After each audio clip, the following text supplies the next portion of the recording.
अस्सलाम वालेकुम नाज़रीन व सामीन, खुशामदीद कहते हैं। आज की हमारे इस वीडियो में मज़ीद अच्छी वीडियोज़ के लिए हमारे इस चैनल दीन तालीम को सब्सक्राइब कर लें ताकि आने वाली वीडियो की अपडेट आप तक पहुंच सके। अल्लाह ताला ने अर्श के नीचे एक फरिश्ता पैदा फरमाया है जिसका सर इंसान जैसा है, जिसके 70,000 बाजू और हर बाजू पर फरिश्ते की एक एक जमात मौजूद है।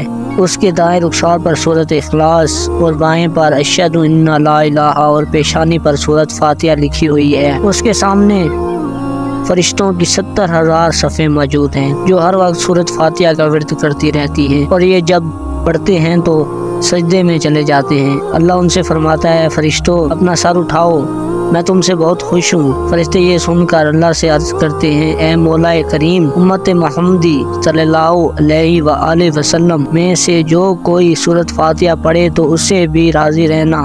अगर आपको हमारी वीडियो अच्छी लगे तो वीडियो को लाइक और चैनल को सब्सक्राइब लाजमी करें। तब तक के लिए अल्लाह हाफिज़।